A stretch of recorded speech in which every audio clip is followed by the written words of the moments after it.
Can you relate to this? Do you remember that one kid in the third grade? You know the one. The perfect student. They always had the sharpest pencils, the best handwriting, and their hand was the first one in the air the second the teacher asked a question. They lived for that golden star at the top of the page.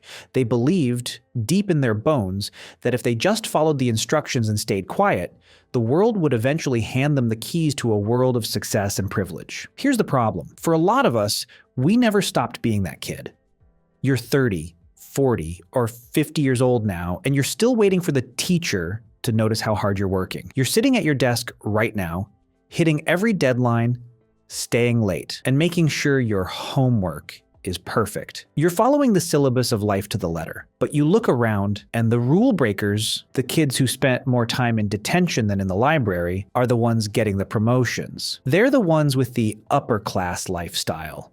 The ones who seem to navigate the world without a care, while you're sitting there exhausted, wondering why your straight A's didn't buy you a seat at the table. You're not crazy and you're definitely not a failure. You're just suffering from the good student curse. You're playing a game of meritocracy because you think that's what will get you ahead. Someone putting in the hours and the work in a world that only rewards leverage. Does that make sense? In today's video, I'll be breaking down why doing what you're told is actually a trap that keeps you stuck, while others leapfrog over you. Number 1, the A+ mindset trap. Let's go back to high school for a second. If you were a good student, you learned a very specific set of rules. Follow the instructions, turn things in on time, wait for the teacher to call on you. Success was defined by how well you could please the person in charge. This is the first signal of the class divide. The working class and the middle class are raised to be order takers. We're taught that if we just study hard, the system will take care of us. But the upper class, they don't raise their kids to be good students. They raise them to be order givers.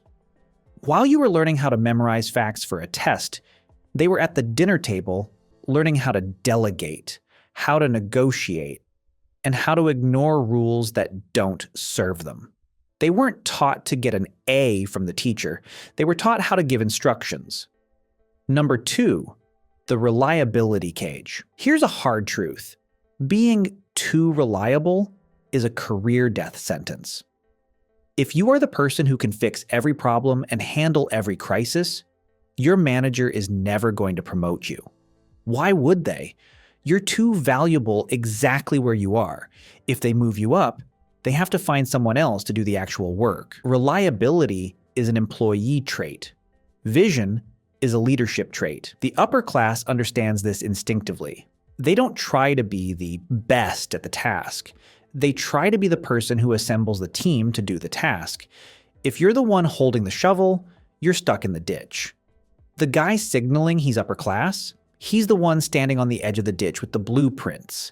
He isn't working harder than you. He's just positioned himself so he's not the one doing the doing. Number 3, the standard path. Myth. We're told there's a ladder. Step 1, degree. Step 2, junior role. Step 3, senior role. Step 4, retirement. But have you noticed that the people who really make it almost never follow the ladder?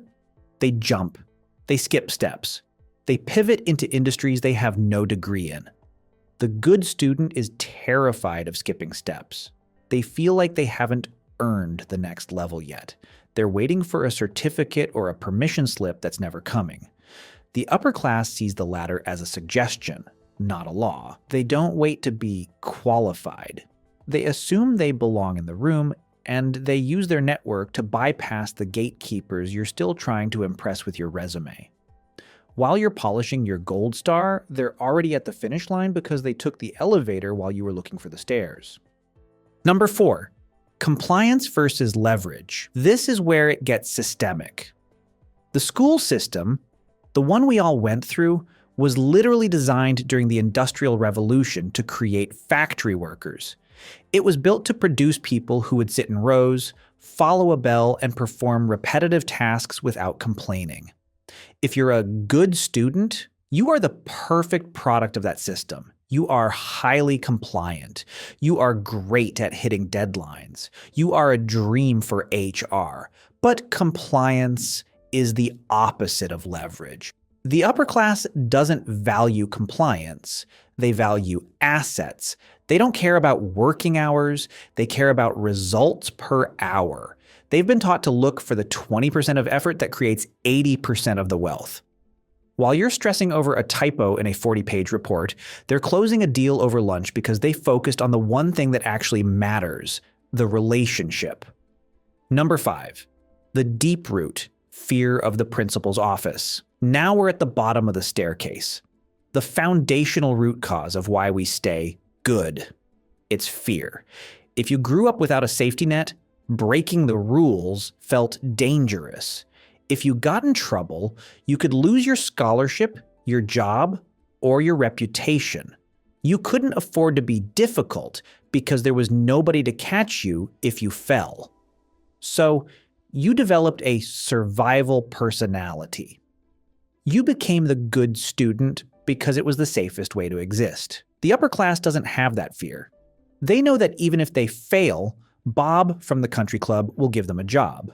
Or Dad will bail out the business. Because they aren't afraid of the principal's office, they can be disruptive, innovative, and bold. That boldness isn't a personality trait. It's a luxury. It's easy to be a rebel when you own the school. But I want to be very clear here. Being a hard worker is a noble thing. Having integrity and doing a good job is something to be proud of. The problem isn't you. The problem is that the reward system we were promised doesn't exist anymore. The good student path worked in 1965. It doesn't work in this age anymore. You've been playing by the rules of a game that was rigged before you even sat down at the desk. You're not falling behind. You're just carrying a backpack full of socialized obedience that the people at the top dropped a long time ago. So, how do we stop being good students and start being agile players? We have to start unlearning the A+ mindset, and this is how you do it. Step 1, stop asking for permission. In your job, stop asking, is it okay if I, and start saying, I'm going to do this, unless you see a reason not to. So, shift the burden of the no onto them. Step 2, the 80% is passing rule. Stop trying to make every task perfect. Identify the one thing that actually moves the needle and give that 100%. Everything else, give it a C. Save that extra energy for your own projects, your own side hustle, or your own rest. Step 3, learn to be difficult. Not mean, not rude, just difficult to ignore. State your value. Ask for the raise. Challenge the bad idea in the meeting. The good student stays quiet. The leader speaks up. Step 4, build an unstandard network. Stop hanging out only with people who do exactly what you do. Go find the rebels. Find the people who skip the steps. See how they think. You see, the principal isn't coming to save you.